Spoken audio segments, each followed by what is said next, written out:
Atos dos Apóstolos, capítulo 14. Em Icônio, Paulo e Barnabé, como de costume, foram à sinagoga judaica. Ali falaram de tal modo que veio a crer grande multidão de judeus e gentios. Mas os judeus que se tinham recusado a crer incitaram os gentios e irritaram-lhes os ânimos contra os irmãos. Paulo e Barnabé passaram bastante tempo ali, falando corajosamente do Senhor, que confirmava a mensagem de sua graça, realizando sinais e maravilhas pelas mãos deles. O povo da cidade ficou dividido. Alguns estavam a favor dos judeus, outros a favor dos apóstolos. Formou-se uma conspiração de gentios e judeus com os seus líderes para maltratá-los e apedrejá-los. Quando eles souberam disso, fugiram para as cidades licaônicas de Listra e Derbe e seus arredores, onde continuaram a pregar as boas novas. Em Listra havia um homem paralítico dos pés, aleijado desde o nascimento, que vivia ali sentado e nunca tinha andado. Ele ouvira Paulo falar. Quando Paulo olhou diretamente para ele e viu que o homem tinha fé para ser curado, disse em alta voz: "Levante-se, fique em pé." Com isso, o homem deu um salto e começou a andar. Ao ver o que Paulo fizera, a multidão começou a gritar em língua licaônica: "Os deuses desceram até nós em forma humana." A Barnabé chamavam Zeus e a Paulo Hermes, porque ele era quem trazia a palavra. O sacerdote de Zeus, cujo templo ficava diante da cidade, trouxe bois e coroas de flores à porta da cidade, porque ele e a multidão queriam oferecer-lhes sacrifícios. Ouvindo isso, os apóstolos Barnabé e Paulo rasgaram as roupas e correram para o meio da multidão, gritando: "Homens, por que vocês estão fazendo isso?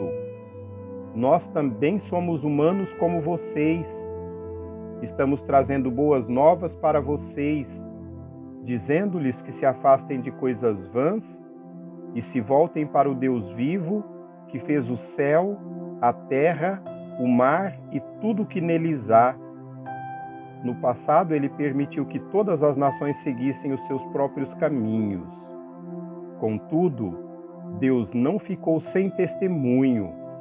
Mostrou sua bondade, dando-lhe chuvas dos céus e colheitas no tempo certo, concedendo-lhe sustento com fartura e um coração cheio de alegria.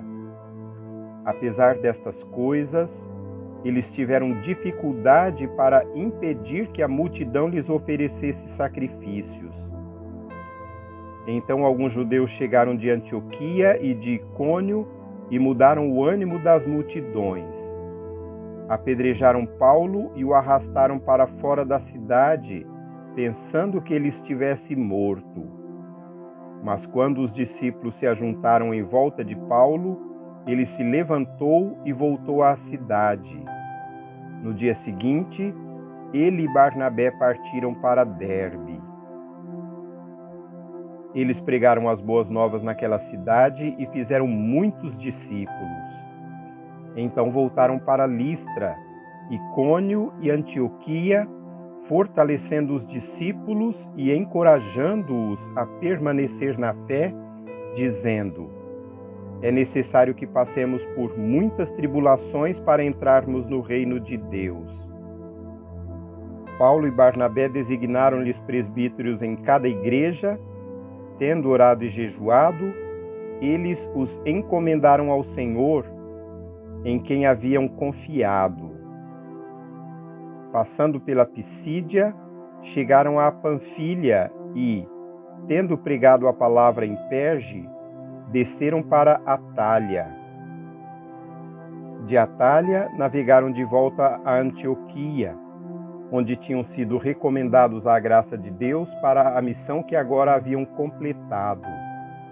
Chegando ali, reuniram a igreja e relataram tudo o que Deus tinha feito por meio deles e como abrira a porta da fé aos gentios.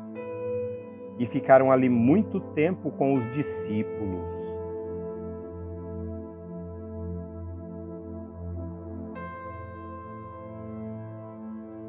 Capítulo 15. Alguns homens desceram da Judéia para Antioquia e passaram a ensinar aos irmãos: se vocês não forem circuncidados conforme o costume ensinado por Moisés, não poderão ser salvos. Isso levou Paulo e Barnabé a uma grande contenda e discussão com eles.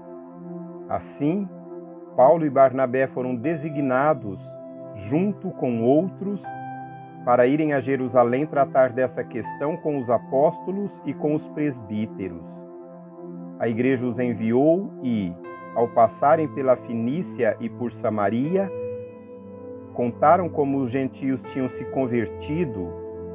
Essas notícias alegravam muito a todos os irmãos.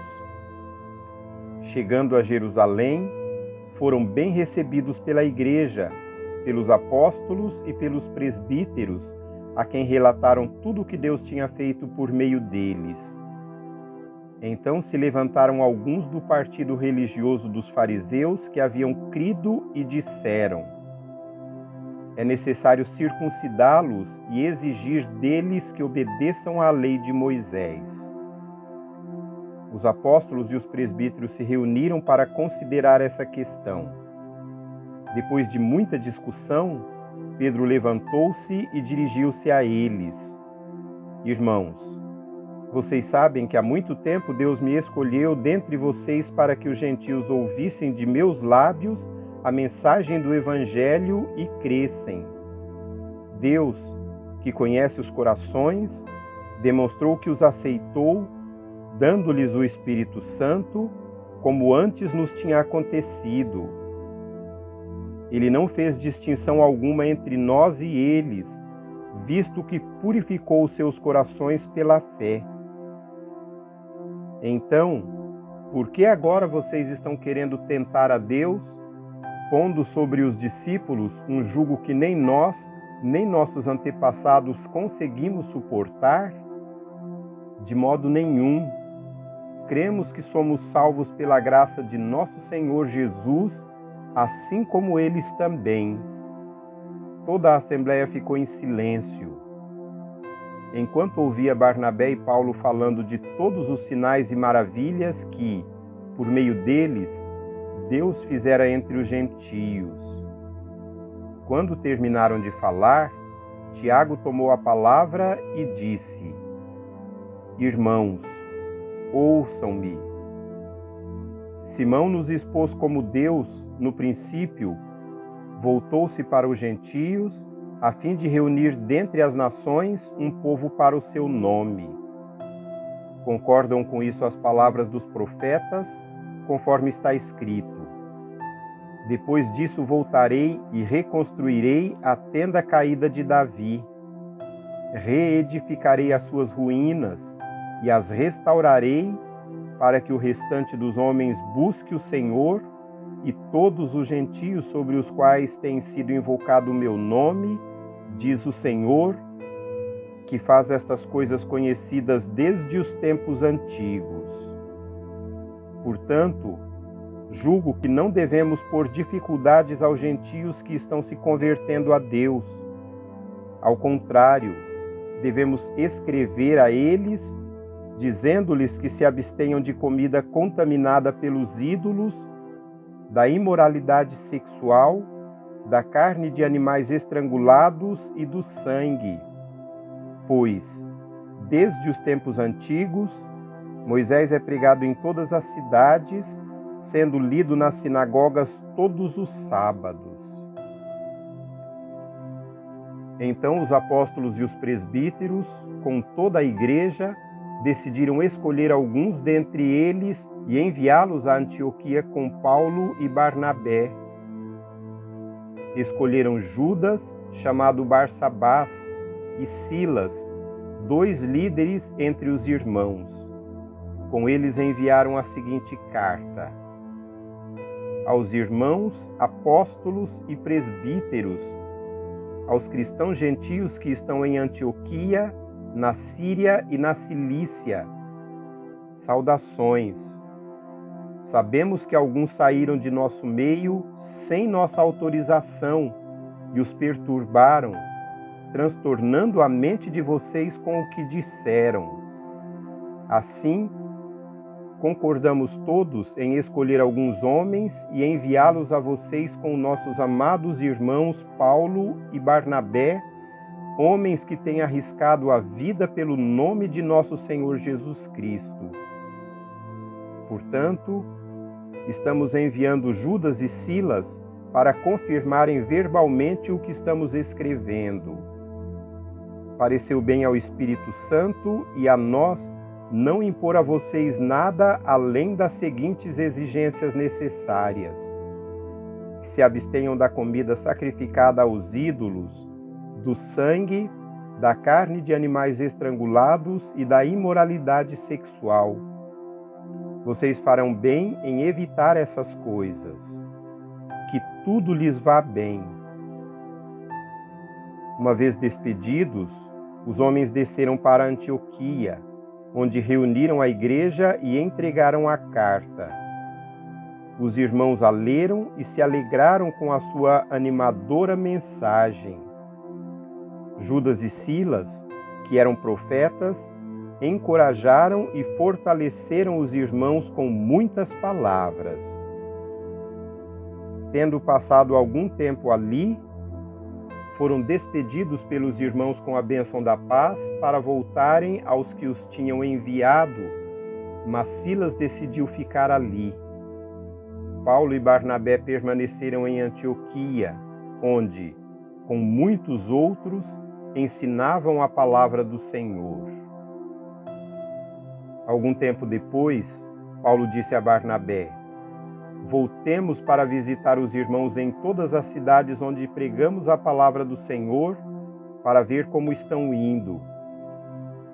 Barnabé queria levar João, também chamado Marcos, mas Paulo não achava prudente levá-lo, pois ele, abandonando-os na Panfilha, não permanecera com eles no trabalho. Tiveram um desentendimento tão sério que se separaram. Barnabé, levando consigo Marcos, navegou para Chipre, mas Paulo escolheu Silas e partiu, encomendado pelos irmãos à graça do Senhor. Passou, então, pela Síria e pela Cilícia, fortalecendo as igrejas.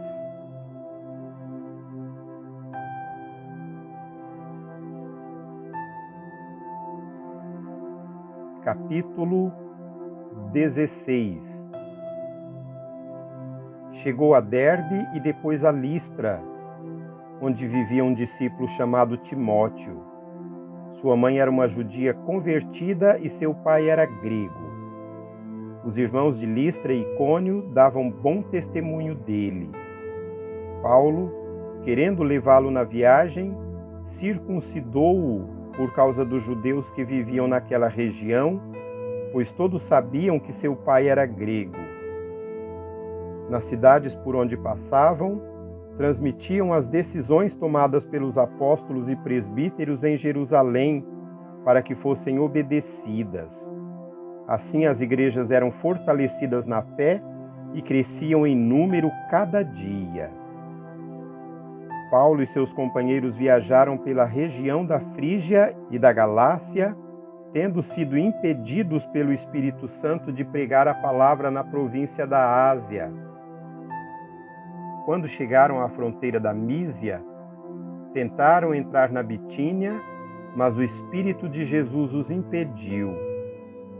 Então, contornaram a Mísia e desceram a Troade. Durante a noite, Paulo teve uma visão, na qual um homem da Macedônia estava em pé e lhe suplicava: passe à Macedônia e ajude-nos. Depois que Paulo teve essa visão, preparamo-nos imediatamente para visitar a Macedônia, concluindo que Deus nos tinha chamado para lhes pregar o Evangelho. Partindo de Troade, navegamos diretamente para Samotrácia e, no dia seguinte, para Neápolis. Dali partimos para Filipos, na Macedônia, que é colônia romana e a principal cidade daquele distrito. Ficamos ali vários dias. No sábado saímos da cidade e fomos para a beira do rio, onde esperávamos encontrar um lugar de oração. Sentamo-nos e começamos a conversar com as mulheres que haviam se reunido ali.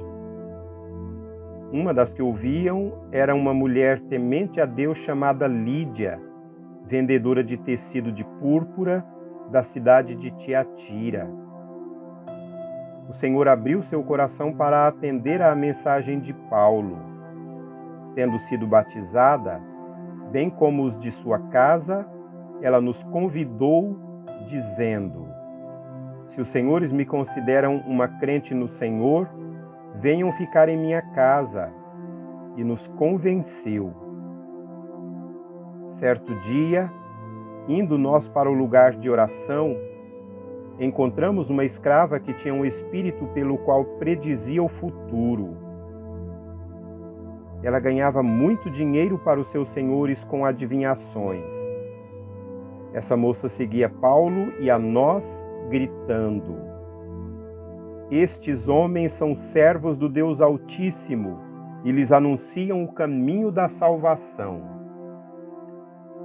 Ela continuou fazendo isso por muitos dias.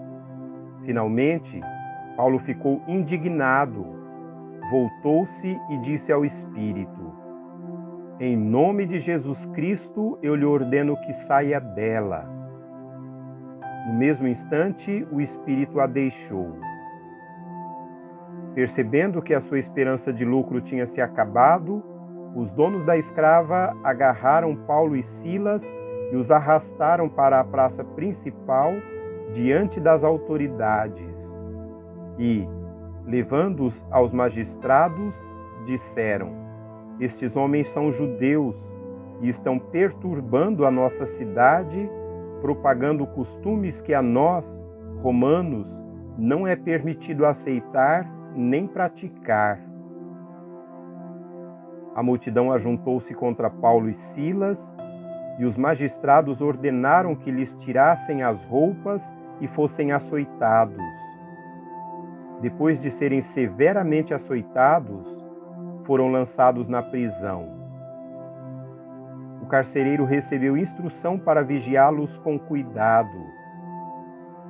Tendo recebido tais ordens, ele os lançou no cárcere interior e lhes prendeu os pés no tronco. Por volta da meia-noite, Paulo e Silas estavam orando e cantando hinos a Deus. Os outros presos os ouviam. De repente, houve um terremoto tão violento que os alicerces da prisão foram abalados. Imediatamente todas as portas se abriram e as correntes de todos se soltaram. O carcereiro acordou e, vendo abertas as portas da prisão, desembainhou sua espada para se matar, porque pensava que os presos tivessem fugido. Mas Paulo gritou: Não faça isso, estamos todos aqui. O carcereiro pediu luz, entrou correndo e, trêmulo, prostrou-se diante de Paulo e Silas. Então levou-os para fora e perguntou: Senhores, que devo fazer para ser salvo? Eles responderam: Creia no Senhor Jesus e serão salvos, você e os de sua casa. E pregaram a palavra de Deus a ele e a todos os de sua casa. Naquela mesma hora da noite, o carcereiro lavou as feridas deles. Em seguida, ele e todos os seus foram batizados. Então os levou para sua casa, serviu-lhes uma refeição e com todos os de sua casa alegrou-se muito por haver crido em Deus. Quando amanheceu, os magistrados mandaram os soldados ao carcereiro com esta ordem: soltem estes homens. O carcereiro disse a Paulo: os magistrados deram ordens para que você e Silas sejam libertados. Agora podem ir, vão em paz. Mas Paulo disse aos soldados: sendo nós cidadãos romanos, eles nos açoitaram publicamente sem processo formal e nos lançaram na prisão. E agora querem livrar-se de nós secretamente? Não. Venham eles mesmos e nos libertem. Os soldados relataram isso aos magistrados, os quais, ouvindo que Paulo e Silas eram romanos, ficaram atemorizados. Vieram para se desculpar diante deles e, conduzindo-os para fora da prisão, pediu-lhes que saíssem da cidade. Depois de saírem da prisão, Paulo e Silas foram para a casa de Lídia, onde se encontraram com os irmãos e os encorajaram. E então partiram.